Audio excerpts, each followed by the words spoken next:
नमस्कार। भाषा ज्ञान पर आधारित हमारे चैनल हिंदी जगत में एक बार फिर आपका स्वागत है। बच्चों, हमारा आज का विषय है संवाद लेखन यानी कि डायलॉग राइटिंग। चलिए सबसे पहले जानते हैं संवाद किसे कहते हैं।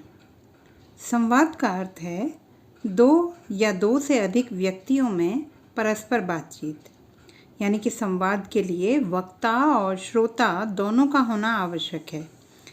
इस तरह मौखिक वार्तालाप को लिपिबद्ध करना ही संवाद लेखन कहलाता है।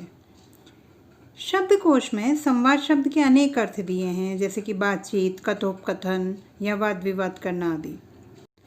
संवाद बातचीत की या कथोपकथन की वह शैली है जिसके अंतर्गत लेखक हर पात्र को स्वतंत्र रूप से उसके नाम के साथ लिखता है और उसके सामने उसके कहे हुए मनोभावों को प्रस्तुत भी करता है। तो गद्य को पढ़ते समय या लिखते समय जब अचानक से कोई संवाद बीच में आता है तो बड़ा स्वाभाविक सा महसूस होता है। साथ ही संवादों को लिखते समय यदि कोई क्रिया या अनुक्रिया हो रही होती है तो पात्र के कथोपकथन के ठीक सामने कोष्ठक में उसे भी लिख दिया जाता है। बच्चों, संवादों का सर्वाधिक महत्व और प्रयोग जो है नाटक, एकांकी या फिल्म आदि में हमें देखने को मिलता है। क्योंकि नाटक जो है मंच पर खेला जाता है तो हर पात्र का अपना महत्व होता है, इसलिए संवादों का सहारा लेना ही पड़ता है।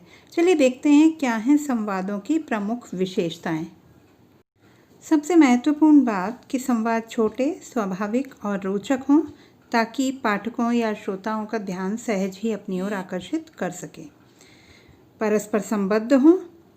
संवाद की भाषा सरल हो, विषय और पात्रों के अनुकूल हो, यानी कि पात्रों की जो पृष्ठभूमि है और उनकी जो शिक्षा है उसका यहाँ पर ध्यान रखा जाना आवश्यक है। संवादों में सरसता और आत्मीयता होनी चाहिए। इसके लिए संवादों में संबोधन का भी प्रयोग किया जाना चाहिए। संवादों की भाषा जो है प्रवाहमयी और अनौपचारिक होनी चाहिए। हास्य, व्यंग्य और सजीवता से युक्त होनी चाहिए। बलाघात एवं अनुतान का महत्व यहाँ नजर आना चाहिए। संवाद लेखन में पात्रों के मनोभाव, विचार, मुद्रा आदि को कोष्ठक में लिखा जाना चाहिए। साथ ही भावानुसार विराम चिन्हों का प्रयोग भी आवश्यक है।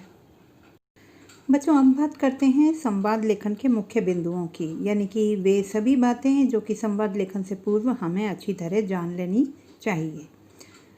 संवाद लेखन में दो या दो से अधिक पात्र लिए जाने चाहिए। इसकी शब्द सीमा 60 से 70 शब्द या इससे अधिक हो सकती है, यानी कि 10 से 12 संवाद आवश्यक तौर पर लिखे जाने चाहिए। अगर इसे समझें तो दोनों पात्रों के कम से कम 5-5, 6-6 संवाद यहाँ पर होने चाहिए। भाषा जो है घटना या परिस्थिति के अनुसार हो। संवादों का क्रमिक विस्तार दिया जाना आवश्यक है, यानी सबसे पहले जो जिस भी विषय पर बात हो रही है उसका परिचय, फिर विस्तार और उसका समाधान जो है दिया जाना चाहिए। भाषा की बाध्यता नहीं है, भाषा सरल भी हो सकती है, गंभीर भी हो सकती है। विदेशी शब्दों का प्रयोग यहाँ पर मान्य है। मुहावरे, लोकोक्तियों का प्रयोग जो है बच्चे इच्छानुसार कर सकते हैं। साथ ही घटना के स्पष्टीकरण हेतु कोष्ठक में निर्देश दिए जाना आवश्यक है। यानी कुल मिलाकर कहा जाए तो संवाद लेखन सारगर्भित, विषयानुकूल और प्रासंगिक होना चाहिए। ऐसा नहीं कि संवाद लंबा चौड़ा लिख दिया गया हो परंतु वह किसी प्रयोजन को सिद्ध नहीं करता। ऐसे में ऐसा संवाद लेखन व्यर्थ कहा जाएगा। चलिए देख लेते हैं संवाद लेखन के कुछ उदाहरण। पहला उदाहरण है, अध्यापिका द्वारा गृह कार्य दिया गया परंतु नीता उस कार्य को करके नहीं लाई है। इस विषय पर अध्यापिका और नीता के बीच 40-50 शब्दों का एक संवाद लेखन कीजिए। अध्यापिका नीता की ओर इशारा करते हुए, नीता तुम गृह कार्य करके लाई हो? नीता डरते हुए, नहीं मैम। अध्यापिका क्यों? नीता मैम, कल मेरी माताजी की तबीयत अचानक खराब हो गई, इसलिए मैं गृह कार्य नहीं कर पाई। अध्यापिका सांत्वना देते हुए, कोई बात नहीं नीता, अब माताजी कैसी हैं? नीता अब वे पहले से ठीक हैं। अध्यापिका ठीक है नीता, तुम अपना गृह कार्य कल करके ले आना। नीता धन्यवाद मैम, मैं अपना गृह कार्य आज ही पूरा कर लूँगी। चलिए देखते हैं अब दूसरा उदाहरण। बसों की कुव्यवस्था से चिंतित दो सखियों की बातचीत लिखिए।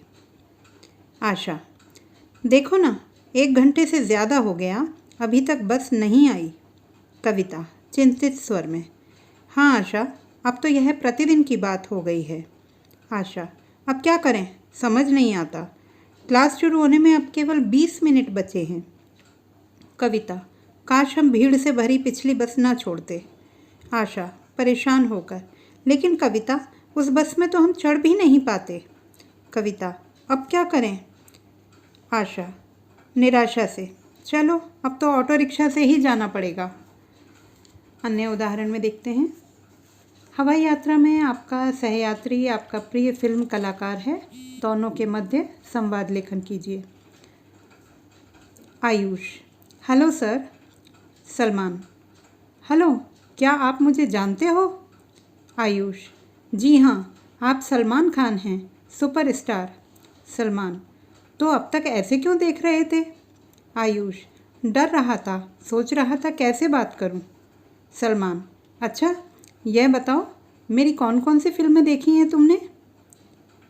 आयुष, तो बच्चों देखा आपने, बेहद सरल भाषा का प्रयोग करते हुए भी संवाद लेखन किया जा सकता है।